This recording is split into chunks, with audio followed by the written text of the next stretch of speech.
क्या आप भी हर छोटी बात की परवाह करते करते थक गए हैं? क्या आप भी उन लोगों में से हैं जो हर समय दूसरों को खुश रखने की कोशिश में खुद को खो देते हैं? तो रुकिए, शायद अब वक्त है कुछ बातों की परवाह न करने का हुनर सीखने का। नमस्कार दोस्तों, आप देख रहे हैं स्किल फैल्कन, जहां हम किताबों से निकालते हैं जिंदगी के सबसे बेहतरीन सबक। और आज हम लेकर आए हैं एक ऐसी किताब जो सेल्फ हेल्प की दुनिया में तूफान बनकर आई। नाम है the subtle art of not giving a fuck. लेखक मार्क मैनसन, एक अमेरिकन ब्लॉगर, बेस्ट सेलिंग लेखक और रियल लाइफ फिलॉसफी के मास्टर।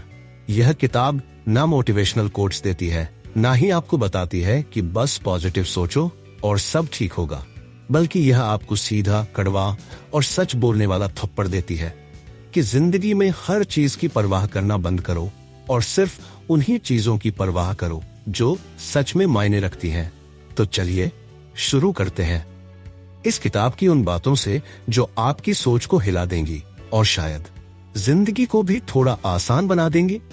चलिए खोलते हैं the subtle art of not giving a fuck. Chapter 1, don't try, कोशिश मत करो। मार्क मैनसन इस अध्याय की शुरुआत एक अजीब लेकिन चौंकाने वाले वाक्य से करते हैं। डोंट ट्राई यानी कोशिश मत करो। यह वाक्य सीधे चार्ल्स बुकोवस्की की कब्र पर लिखा है, जो इस अध्याय की प्रेरणा है। चार्ल्स बुकोवस्की कोई आदर्श व्यक्ति नहीं थे। वह एक शराबी थे, समाज के नियमों को ठुकराने वाले और बहुत हद तक एक असफल व्यक्ति माने जाते थे। लेकिन फिर भी उन्होंने लाखों लोगों को प्रभावित किया। उनकी किताबें बिकीं और लोग उन्हें आज भी पढ़ते हैं। क्यों? क्योंकि उन्होंने कभी यह दिखावा नहीं किया कि वो सफल बनना चाहते हैं। उन्होंने बस अपनी सच्चाई को लिखा, बिना किसी बनावटीपन के।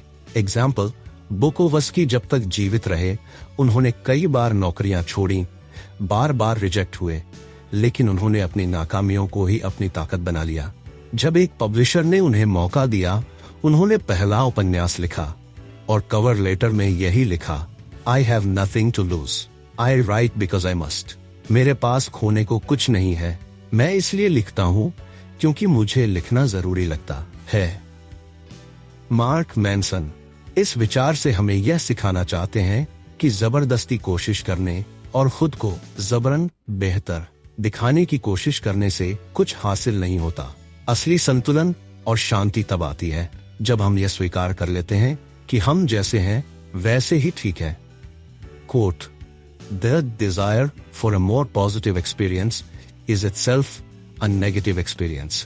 यानी जब आप हमेशा खुश रहने की कोशिश करते हैं तो आप यह मान रहे होते हैं कि आप अभी दुखी हैं, और यह सोच आपको और दुखी बना देती है।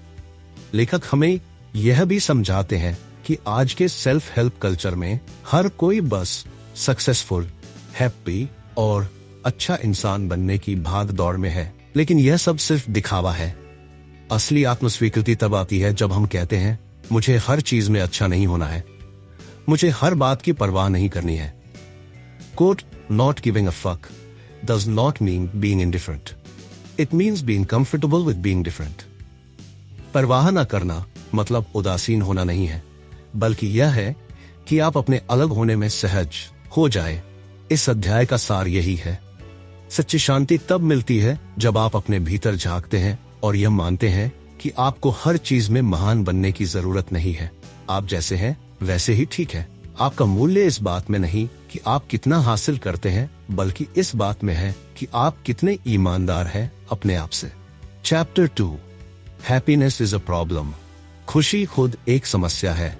मार्क मैनसन इस अध्याय की शुरुआत एक जरूरी लेकिन अक्सर अनदेखी की जाने वाली सच्चाई से करते हैं। खुशी कोई स्थायी चीज नहीं है, और सबसे बड़ी बात, खुशी की तलाश में ही ज्यादातर दुख छिपा होता है। आधुनिक समाज हमें सिखाता है कि हमें हर वक्त खुश रहना चाहिए, हर पल पॉजिटिव सोचना चाहिए, लेकिन मार्क मैनसन कहते हैं कि यह अपेक्षा ही अवास्तविक है और यह हमें मानसिक रूप से थका देती है। वे बताते हैं कि जिंदगी में समस्याएं खत्म नहीं होती, वे बस बदलती हैं।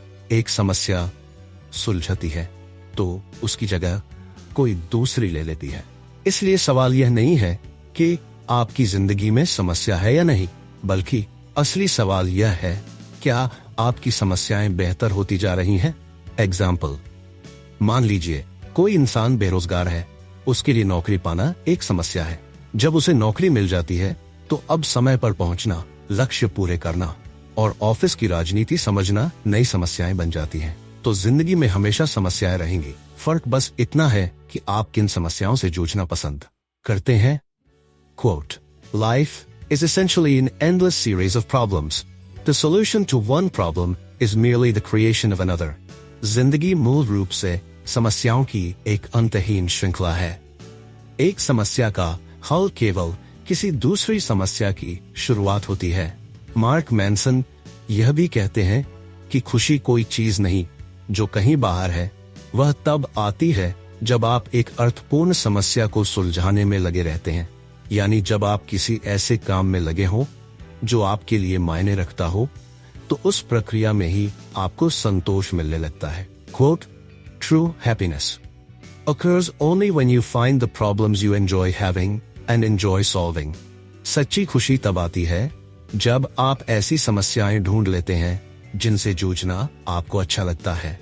इस अध्याय का मूल संदेश यह है कि हमें खुशी की तलाश करना बंद करना चाहिए और इसके बजाय यह सोचना चाहिए कि हमें किस प्रकार की समस्याओं का सामना करना पसंद है, क्योंकि समस्याएं खत्म नहीं होंगी, पर अगर वे आपके चुने हुए रास्ते का हिस्सा है तो वही जिंदगी को अर्थ देती है।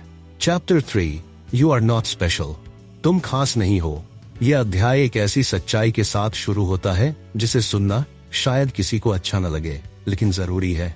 तुम खास नहीं हो, और यही इस अध्याय का सबसे शक्तिशाली संदेश है। मार्क मैनसन कहते हैं कि आज की पीढ़ी को यह सिखाया गया है कि वे सभी खास हैं, अनोखे हैं और कुछ भी हासिल कर सकते हैं, लेकिन जब यह सोच वास्तविकता से टकराती है, असफलता, अस्वीकृति, संघर्ष, तो लोग टूट जाते हैं। लेखक कहते हैं कि खास महसूस करने की इस अति आवश्यकता ने हमें कमजोर बना दिया है। हमें लगता है कि अगर हम संघर्ष कर रहे हैं, दुखी हैं या गलती कर रहे हैं तो हमारे साथ कुछ गलत है, लेकिन सच तो यह है कि यह सब सामान्य है। एग्जाम्पल, अगर किसी को बार बार रिजेक्शन का सामना करना पड़े तो वह सोचने लगता है कि मेरे साथ ही क्यों हो रहा है, लेकिन मार्क कहते हैं कि यह सिर्फ तुम्हारे साथ नहीं हो रहा, यह हर इंसान की कहानी है। फर्क बस इतना है कि कुछ लोग इसे स्वीकार कर लेते हैं और आगे बढ़ते हैं, बाकी लोग इसे अपनी पहचान बना लेते हैं। Quote, Entitlement is the feeling that you deserve happiness without struggle, success without failure. अधिकार की भावना यह सोच है कि तुम्हें बिना संघर्ष के खुशी मिलनी चाहिए और बिना हार के सफलता। लेखक बताते हैं कि खुद को खास समझना एक ईगो ट्रैप है, एक ऐसा जाल जो हमें हर बात को निजी तौर पर लेने पर मजबूर करता है। अगर कुछ अच्छा होता है तो हम खुद को महान समझते हैं, अगर कुछ बुरा होता है तो हम खुद को पीड़ित मानते हैं। लेकिन जिंदगी में संतुलन तब आता है जब हम यह स्वीकार करते हैं कि हम एक सामान्य इंसान हैं जो सामान्य समस्याओं से जूझ रहा है और धीरे धीरे बेहतर बनने की कोशिश कर रहा है। कोट, जितना ज्यादा तुम खुद को खास समझते हो उतना ही ज्यादा अधिकार महसूस करते हो, और जितना ज्यादा अधिकार महसूस करते हो उतना ही दुखी हो जाते हो। इस अध्याय का निष्कर्ष बहुत साफ है, खास बनने की कोशिश छोड़ो, सिर्फ सच्चा बनो और ईमानदारी से अपनी कमजोरियों को स्वीकार करो। यही आत्मज्ञान की शुरुआत है। Chapter 4, the value of suffering, पीड़ा का मूल्य। मार्क मैनसन इस अध्याय की शुरुआत एक बेहद गहरी बात से करते हैं। हमारी जिंदगी की गुणवत्ता इस बात से तय होती है कि हम किस चीज के लिए पीड़ित होने को तैयार हैं। हर इंसान कुछ न कुछ चाहता है, पैसा, प्यार, सफलता, प्रसिद्धि, लेकिन सवाल ये नहीं है कि आप क्या चाहते हैं, बल्कि आप किस संघर्ष को झेलने के लिए तैयार हैं। एग्जाम्पल, अगर आप लेखक बनना चाहते हैं तो क्या आप अकेले घंटों बैठकर लिखने, अस्वीकृति झेलने और अपनी गलतियों से सीखने के लिए तैयार हैं? अगर नहीं, तो आप सिर्फ उसका सपना देख रहे हैं, उसे जीने की सच्ची इच्छा आपके अंदर नहीं है। Quote, Who you are is defined by what you're willing to struggle for. तुम कौन हो, यह इस बात से तय होता है कि तुम किस चीज के लिए संघर्ष करने को तैयार हो। मार्क बताते हैं कि खुशी और दर्द जिंदगी के दो पहलू हैं जो एक दूसरे से जुड़े हैं। आप किसी भी चीज से असली खुशी तब ही पा सकते हैं जब आप उसके लिए दर्द और संघर्ष सहने को तैयार हो। कोई भी मूल्यवान चीज आसानी से नहीं आती। हम में से ज्यादातर लोग सिर्फ परिणाम चाहते हैं, प्रक्रिया नहीं। हमें फिट बॉडी चाहिए लेकिन कसरत नहीं करनी। हमें रिश्तों में प्यार चाहिए लेकिन समझौता नहीं करना। हमें सफलता चाहिए लेकिन असफलता का सामना नहीं करना। Quote, joy doesn't just sprout out of the ground like daisies and rainbows. Real joy is born from struggle. खुशी जमीन से फूलों और इंद्रधनुष की तरह नहीं उगती। असली खुशी संघर्ष से जन्म लेती है। इस अध्याय में लेखक यह भी स्पष्ट करते हैं कि सफरिंग यानी पीड़ा खुद में बुरी चीज नहीं है।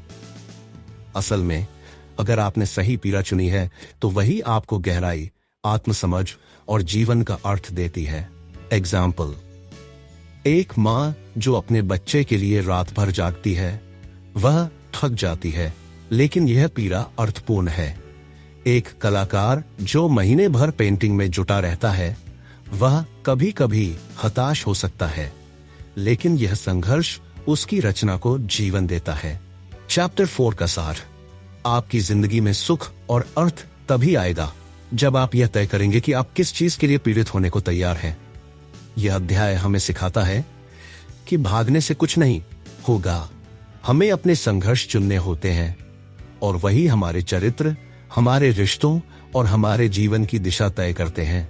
Chapter 5, you are always choosing. तुम हमेशा चुनाव कर रहे हो। इस अध्याय में मार्क मैनसन एक सशक्त और जरूरी बात कहते हैं। हमारी जिंदगी में जो कुछ भी होता है उसके लिए हम खुद जिम्मेदार हैं।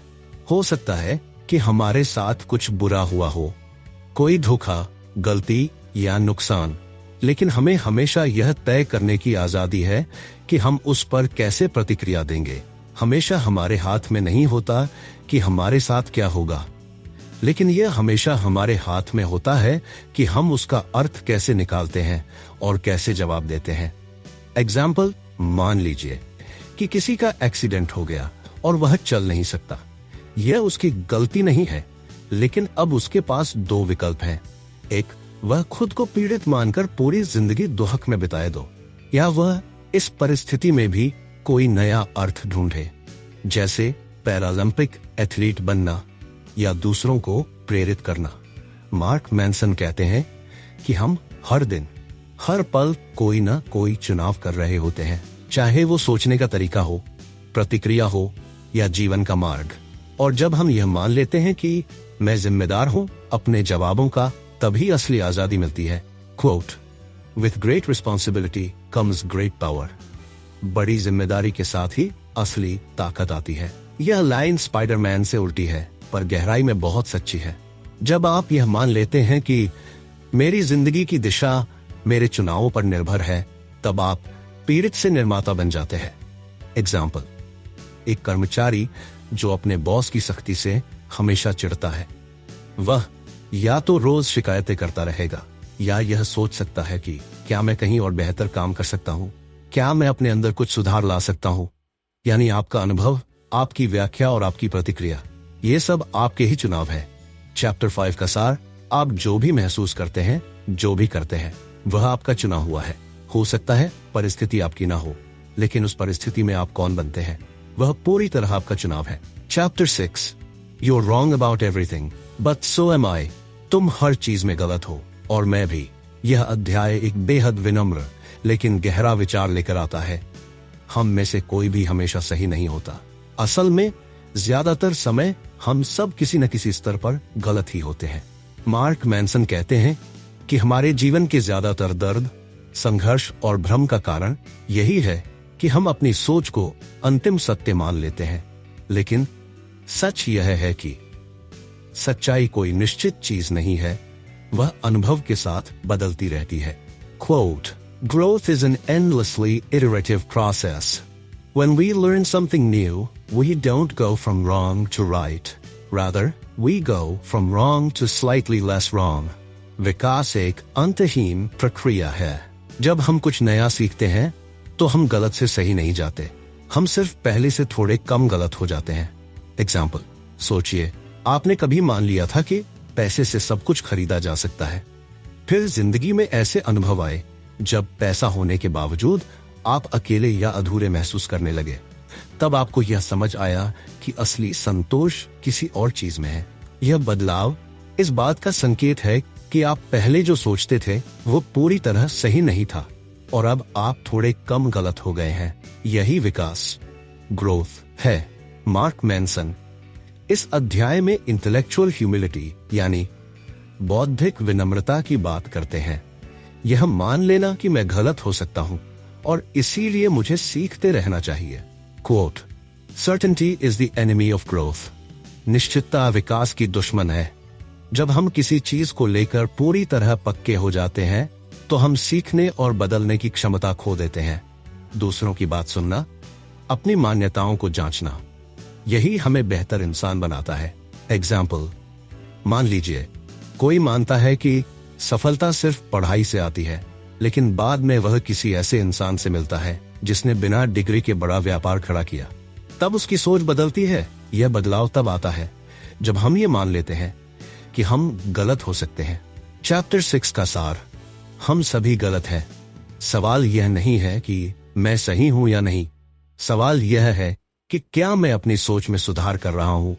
जो इंसान यह मान ले कि वह गलत हो सकता है, वही जिंदगी में सच्चा सुधार और शांति पा सकता है। Chapter 7, failure is the way forward. असफलता ही आगे का रास्ता है। इस अध्याय में मार्क मैनसन असफलता को एक दुश्मन नहीं बल्कि एक जरूरी साथी के रूप में देखने की बात करते हैं। हम सब असफलता से डरते हैं। हम नहीं चाहते कि हमसे कोई गलती हो, कोई हमें जज करे या हमें शर्मिंदगी उठानी पड़े।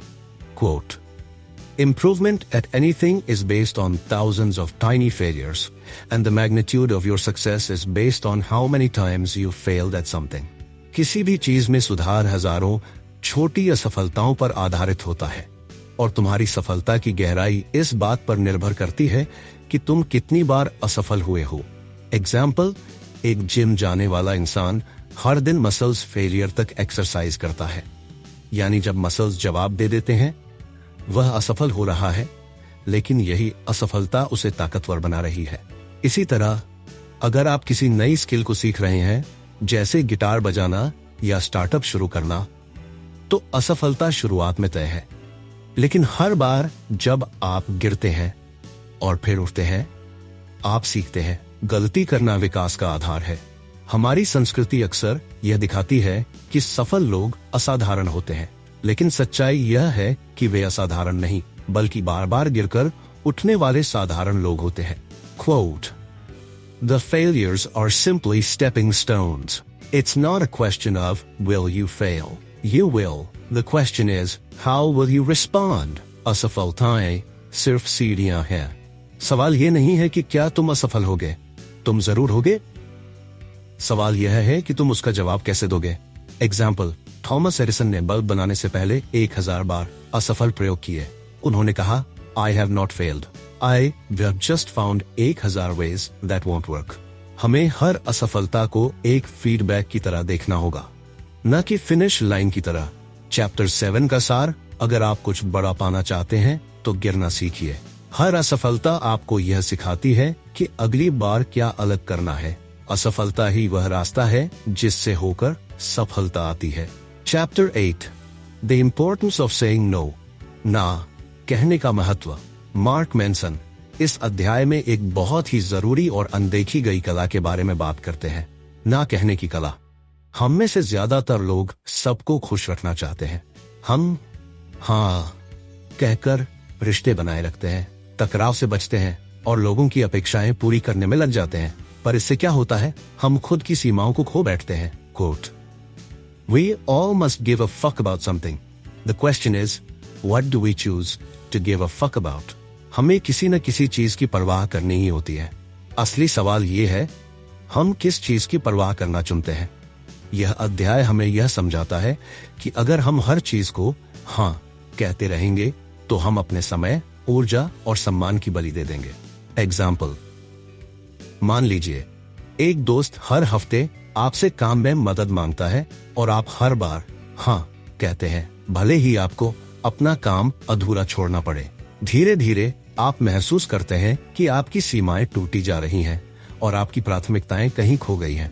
मार्क कहते हैं कि एक संतुलित और स्पष्ट जीवन के लिए जरूरी है कि हम कुछ चीजों के लिए स्पष्ट ना कहना सीखें। ना का मतलब बुरा बनना नहीं है। ना का मतलब है कि आप अपनी प्राथमिकताओं और मूल्यों के प्रति ईमानदार हैं। Quote, The only way to care about something deeply is to reject everything else.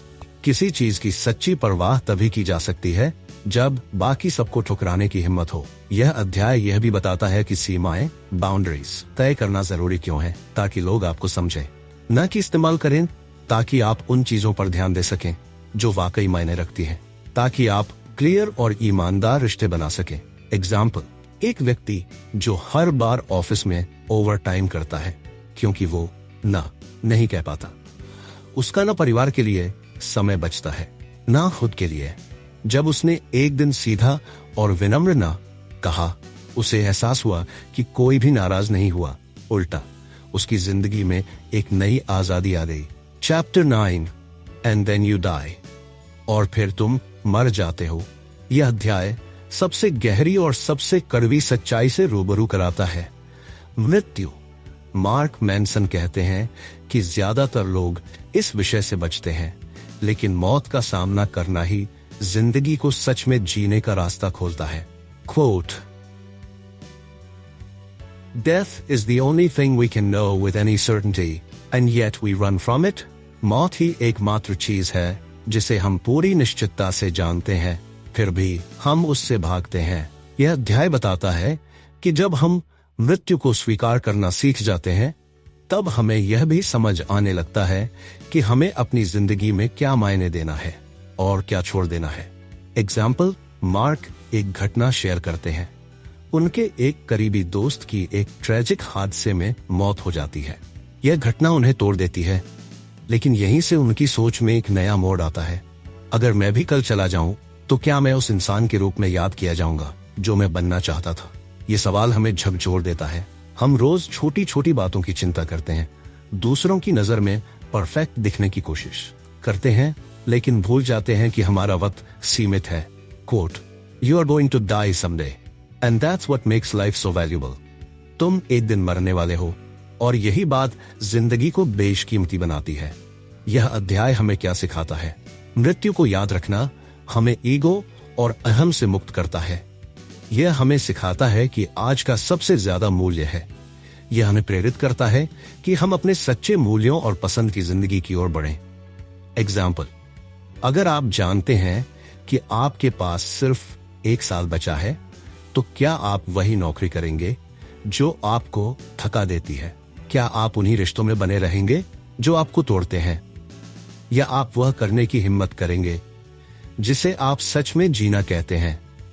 Chapter 9 का सार, मौत को नकारो मत, उसे याद रखो, गले लगाओ और उससे यह सीखो कि वक्त सीमित है, इसलिए उसे सिर्फ उन्हीं चीजों और लोगों पर खर्च करो जो वाकई मायने रखते हैं। यहीं खत्म होती है यह किताब, लेकिन इसके हर अध्याय में एक ताकतवर सोच है। तुम हर चीज की परवाह मत करो, सिर्फ उन्हीं चीजों की परवाह करो जो तुम्हारे लिए सच में जरूरी है। तो दोस्तों, यही थी the subtle art of not giving a fuck, एक ऐसी किताब जो जिंदगी को देखने का नजरिया बदल देती है। अगर आपको ये वीडियो थोड़ी भी सोचने पर मजबूर करे, तो समझिए हमने सही जगह पर वार किया है। याद रखिए, जरूरी नहीं कि हर चीज की परवाह की जाए, पर वो चीजें जरूर चुनिए जो आपकी जिंदगी को सच में मायने देती हैं। अगर आपको ये वीडियो पसंद आया हो तो लाइक जरूर दबाइए, चैनल को सब्सक्राइब कीजिए, क्योंकि हम हर हफ्ते लाते हैं जिंदगी बदलने वाली किताबों की दमदार कहानियां।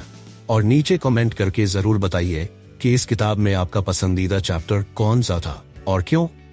आपके जवाब हमारे अगले वीडियो में फीचर भी हो सकते हैं। और इस वीडियो को उस दोस्त के साथ शेयर कीजिए जिसे जिंदगी में थोड़ा कम फैक्ट देने की जरूरत है। मिलते हैं अगली किताब की उड़ान में। तब तक के लिए सीखते रहो, सोचते रहो, उड़ते रहो।